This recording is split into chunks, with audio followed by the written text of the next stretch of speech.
எம்பிக்களுடன் நடந்த கலந்துரையாடல் குறித்து ஜனாதிபதி விளக்கம். ஜனநாயக இடதுசாரி முன்னணியின் தலைவர் ராஜினாமா. தேசிய மக்கள் சக்தியின் கொள்கை பிரகடனம் குறித்து ரணில் விமர்சனம். பெண்களுக்கு எதிராக தாலிபான்களின் புதிய சட்டம்.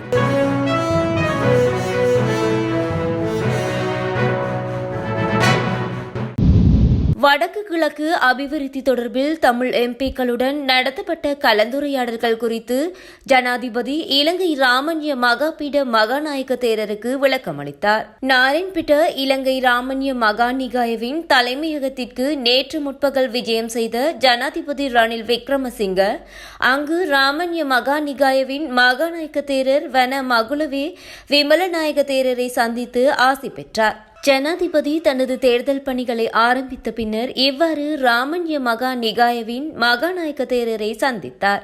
அதன்போது வன வலேபுட குணசிறி தேரர், பிரதி பொதுச் செயலாளர் அக்குரலே குணவன்ச தேரர், பிரதி பொதுச் செயலாளர் வன வாந்துவே தம்மா வங்ச தேரர், பிரதி நீதி செயலாளர் வன ஹால்பன்வில பாலித்த தேரர், கொழும்பு பிராந்திய சங்க சபையின் தலைவர் வன சூரியவிவ ஹேமானந்த தேரர் உட்பட மகா சங்கத்தினரும் கலந்து கொண்டனர்.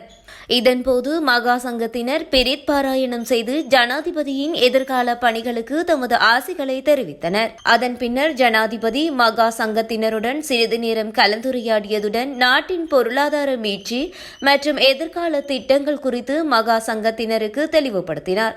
அத்துடன் பிரிவினா கல்வி தொடர்பாக எழுந்துள்ள பிரச்சினைகள், புனித பூமி சார்ந்த காணி பிரச்சினைகள் குறித்தும் அவதானம் செலுத்தப்பட்டுள்ளதுடன் வடக்கு கிழக்கு மாகாணங்களில் அபிவிருத்தி தொடர்பில் தமிழ் எம்பிக்களுடன் நடைபெற்ற கலந்துரையாடல்கள் குறித்தும் ஜனாதிபதி மகாநாயக்க தேரருக்கு அறிவித்தார்.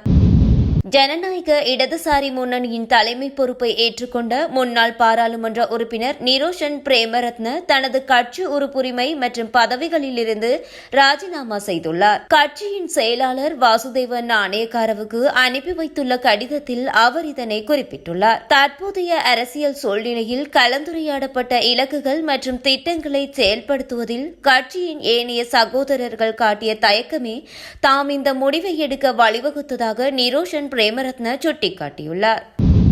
தேசிய மக்கள் சக்தியின் கொள்கை பிரகடனம் தொடர்பில் ஜனாதிபதி ரணில் விக்ரமசிங்க விமர்சனம் செய்துள்ளார். மாவநில பகுதியில் நடைபெற்ற தேர்தல் பிரச்சார கூட்டத்தில் அவர் இந்த விமர்சனத்தை வெளியிட்டுள்ளார். கொள்கை பிரகடனத்தின் அடிப்படையில் நாட்டின் வருமானம் 200 பில்லியன்களினால் குறைவடையும் என அவர் தெரிவித்துள்ளார். இவ்வாறு அரசாங்கம் இழக்கும் வருமானத்தை எவ்வாறு பெற்றுக்கொள்வது என்பது குறித்த தகவல்கள் எதுவும் வெளியிடப்படவில்லை எனவும் அரசாங்க வருமானத்தை குறைத்து எவ்வாறு செலவுகளை மேற்கொள்வது என்ற கேள்வியையும் அவர் எழுப்பியுள்ளார். இந்த கணிதம், இந்த பொருளாதாரம் தெரியாவிட்டால் நாட்டின் பொருளாதார நிலைமை பாதிப்புகளை எதிர்நோக்க நேரிடும் என அவர் குறிப்பிட்டுள்ளார்.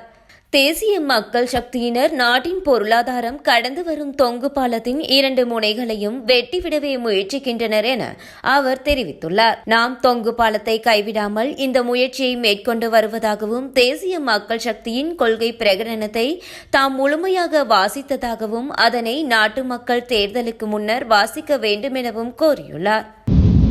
ஆப்கானிஸ்தானில் பெண்கள் பொது இடங்களில் பேசுவதை தவிர்க்க வேண்டும் என தாலிபான் அமைப்பு உத்தரவிட்டுள்ளது. பெண்களின் குரல்களால் ஆண்களின் மனம் திசை திருப்பப்படலாம் என்பதால் இந்த சட்டத்தை நடைமுறைப்படுத்துவதாக தாலிபான் அமைப்பு கூறியுள்ளது.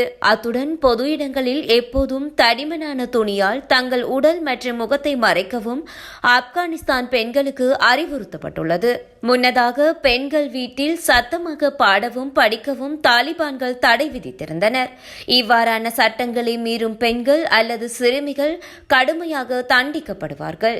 இதேவேளை ஆண்கள் வீட்டை விட்டு வெளியே செல்லும்போது முழங்கால் வரை தாங்கள் உடலை மறைக்க வேண்டும் எனவும் தாலிபான்கள் அறிவுறுத்தியுள்ளனர். அத்துடன் உயிருடன் இருக்கும் எந்த ஒரு நபரையும் புகைப்படம் எடுக்கவும் தாலிபான்கள் தடை விதித்துள்ளனர்.